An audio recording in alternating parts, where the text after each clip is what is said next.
வங்கக்கடலில் உருவாகியுள்ள புதிய காற்றழுத்த தாழ்வு பகுதி அடுத்த 24 மணி நேரத்தில் வலுவடையும். வரும் 10ஆம் தேதி முதல் கனமழை பெய்யும் என்றும் வானிலை மையம் கணிப்பு.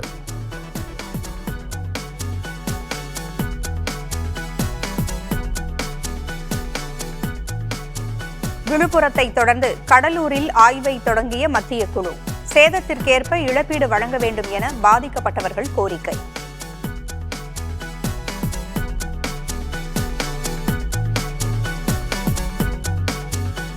செஞ்சல் புயலால் பாதிக்கப்பட்ட வட மாவட்டங்களில் மட்டும் நிவாரணத் தொகை வழங்குவதில் பாரபட்சம் ஏன்? பாமக தலைவர் அன்புமணி ராமதாஸ் கேள்வி.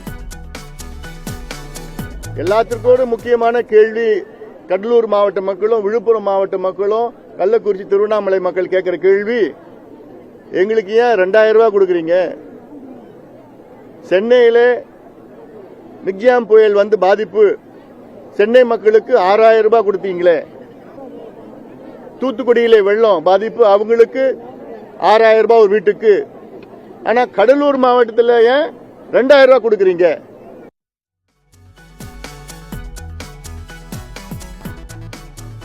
இந்தியாவுக்கு எதிரான 2வது டெஸ்ட் கிரிக்கெட் போட்டியில் 10 விக்கெட் வித்தியாசத்தில் ஆஸ்திரேலியா வெற்றி.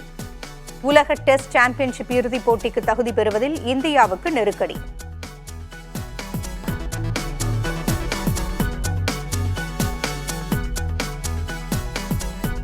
சிரியா தலைநகர் டமாஸ்கஸை கைப்பற்றிய கிளர்ச்சியாளர்கள். அதிபர் அசாத் தப்பிச் சென்ற விமானம் மாயமானதாகவும் தகவல்.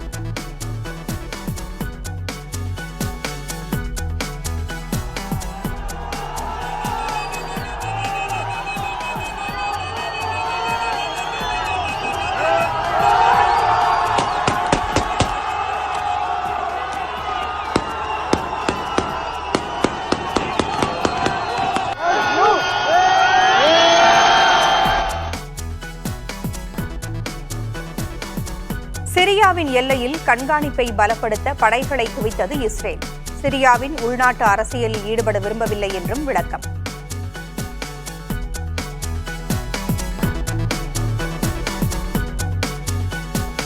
ஆதவ் அர்ஜுனாவின் செயல்பாடுகள் கட்சி நலனுக்கு எதிராக உள்ளதாக விசிக தலைவர் திருமாவளவன் பேட்டி.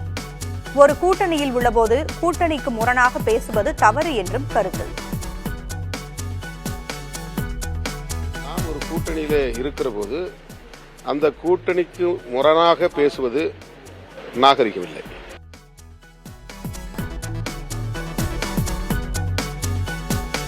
தளத்தில் வேலை பார்ப்பது யார், களத்தில் வேலை பார்ப்பது யார் என்பது தமிழக மக்களுக்கு தெரியும்.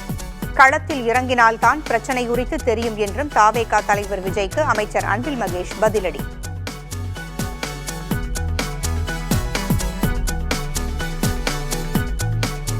வல்லுநர் குழு ஆய்வுக்கு பிறகே திருவண்ணாமலையில் மகா தீபத்தன்று பக்தர்கள் மலையேறுவதை அனுமதிப்பது குறித்து முடிவெடுக்கப்படும்.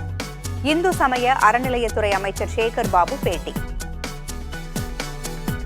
அந்த ஜுவாலஜி கமிட்டி அறிக்கையை பொறுத்து அன்றைய சூழ்நிலைக்கு ஏற்றாற்போல் அந்த மலையிலே ஏற்கனவே கடந்த காலங்களில் அனுமதித்து போல் மக்களை அனுமதிப்பதா அல்லது சூழலுக்கு ஏற்றாற்போல் தீபத் திருவிழாவை சிறப்போடு நடத்த வேண்டும்.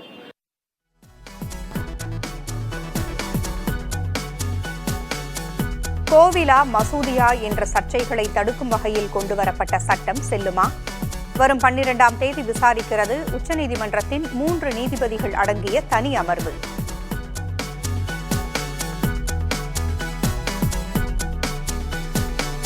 மதுரை எய்ம்ஸ் மருத்துவமனை 2027ஆம் ஆண்டு பிப்ரவரி மாதம் பயன்பாட்டிற்கு வரும்.